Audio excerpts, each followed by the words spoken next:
যেটা সেটা হচ্ছে আজকে আমরা দেখলাম যে দুজন শিক্ষার্থী, যদিও তারা আপনাদের অংশ নয়, তারা পক্ষভুক্ত হয়েছেন এবং সেই আদেশ এসেছে তারা আগামীকালকে অ্যাপিলেট ডিভিশনে আপনাদের যে বক্তব্য তারা বলছেন যে সেই বক্তব্য তারা উপস্থাপন করবে। সেই ক্ষেত্রে অ্যাপিলেট ডিভিশনের শুনানি অথবা সেই রায়ের পর যে কোনো সিদ্ধান্ত যদি আসেও সেই সিদ্ধান্তে কি আপনাদের এই আন্দোলনের সাথে কোনো ধরনের প্রভাব পড়বে কি পড়বে না, এবং ওই দুজন স্টুডেন্টের আবেদন নিয়ে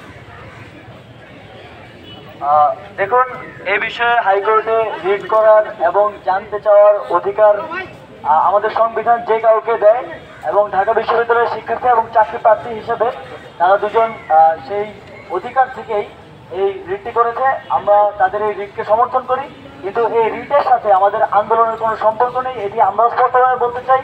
এবং আমরা তাদের সাথে যোগাযোগ করেছি, তারাও তাদের যেই রিটে অ্যাপ্লিকেশনে তারা লিখেছেন যে আন্দোলনের সাথে তাদের সম্পর্ক নেই, তারা একান্তই ব্যক্তিগত এবং ক্ষুব্ধ হয়ে সংক্ষুব্ধ হয়ে এই রিটটি করেছেন।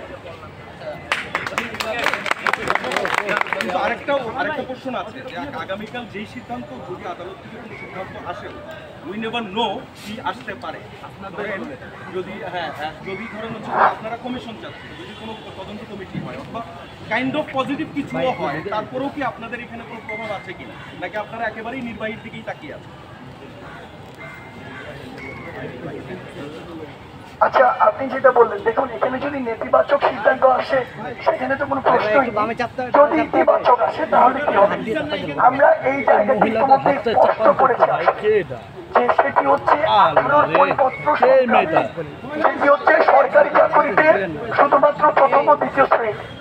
আমাদের এক দফা হচ্ছে সরকারি চাকরিতে সকল গ্রেড, অর্থাৎ প্রথম থেকে চতুর্থ শ্রেণী। এবং আপনি লক্ষ্য করবেন বাংলাদেশের প্রথম